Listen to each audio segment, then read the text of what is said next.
Hey guys, it's Joe with PocketNow.com. We've got 3 Nexus phones now.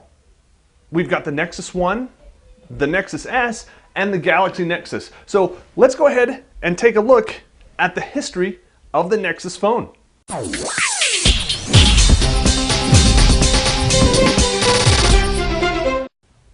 Alright, so what we've got here is the Nexus 1.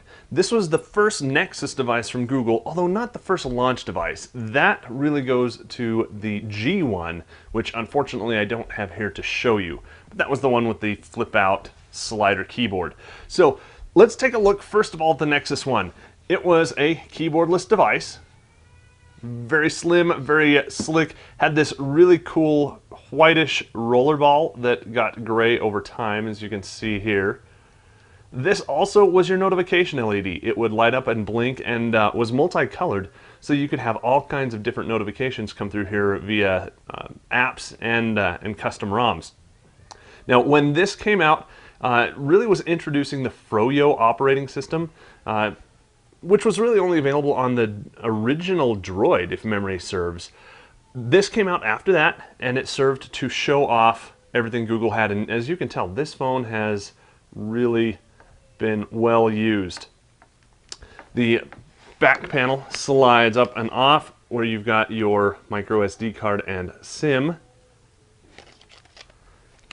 Plastic with some metallic-like plastic right there. Built by HTC, very well constructed. Microphone at the top, volume rocker over here on the left-hand side with nothing on the right.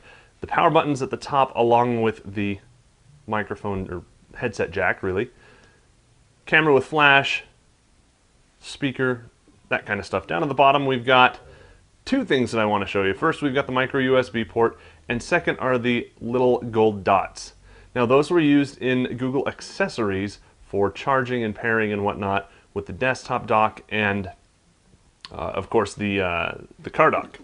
So that is the Nexus 1. Next up was, let's go ahead and turn this on so you can see it. It's since been updated to Gingerbread, as you can tell, running some widgets and whatnot. Custom launcher.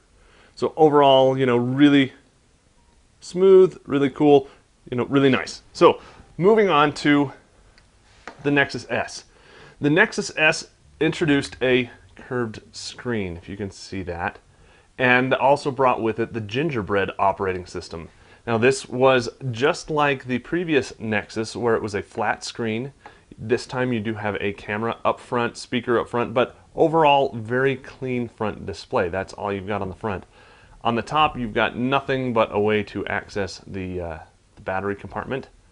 Over on the side you've got the volume rocker, same as before. Over on this side, power button. Now that's different from the last one where it was up on the top. Down on the bottom we've still got that micro USB. This is where the headset jack has moved to, if you can see that. But if you'll notice, there are no red dots. This device was built by Samsung, not HTC. So Google is not just an HTC shop. They work with Motorola, Samsung, and HTC so far. Probably other partners in the future. Looking on the back, we've got another camera with flash. Now this is 5 megapixel. Kind of interesting speaker placement with a little bump on it. And a couple things that I don't particularly like about this. Number one, it's got kind of a cheap plasticky feel, where the last one, even though it was plastic, let me bring that back, even though it was plastic, had kind of a metallic feel to it and was kind of grippy. Whereas this one is really, really smooth. Second thing, if you look over here, I've got very easy to access buttons. These are capacitive buttons, not physical buttons, but whenever the screen is on, they're on so I can use them. Over here on the Nexus S, see if we can get this turned on. The buttons are capacitive as well. There is no notification LED, and unfortunately, your capacitive buttons, which aren't turning on right now for some reason, are turned off unless they're on. So when the screen is on, they're not necessarily on, so you have to kind of remember the order. You know, was this back, was this menu, was this search, was that home, and know where they were.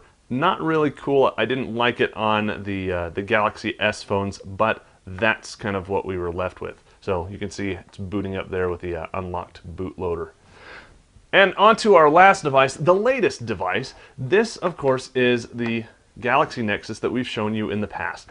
Introducing the Ice Cream Sandwich operating system, which is Android 4.0. Looking around, this is also built by Samsung, and it also has that nice curved front to it. See the curve there. Just really subtle, but enough to be there. If I can get it at the right angle. You'll notice we have our 3 dots back again, and that's going to be used on the as yet unseen or unreleased, I don't think anybody's actually got them in hand yet, the accessory docks. There are several accessory docks for this, not just the desktop dock and the car dock. There are various different kinds of desktop docks, and that is to accommodate that MHL port, which is also the micro USB port, so that you can get HDMI video out in a dock, but you cannot do that through your 3 gold dots there. So let's walk around the device. Again, smooth front. In this case, we only have our camera, some other indicators, or sensors rather, and the speaker grill. But down here at the bottom, you can tell we've got a blinking notification LED. Hopefully it'll come back. There we go.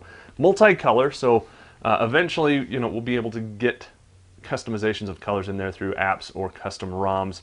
Right now, I've seen kind of this bluish, purplish, white, and green as my status LEDs. Up at the top, nothing at all. Over on the left, we have a volume rocker that functions very nicely. And over on the right, we have the power button. On the bottom, we've shown you that headset jack, microphone, and MHL/micro USB port. The back of the phone has a much improved back case. This is textured. It's still plastic, but it's kind of grippy as well. It doesn't feel like cheap plastic anymore, in my opinion. We've got the same specs essentially on the camera. This is a 5 megapixel camera, the same as we had on the Nexus X. It does have a flash.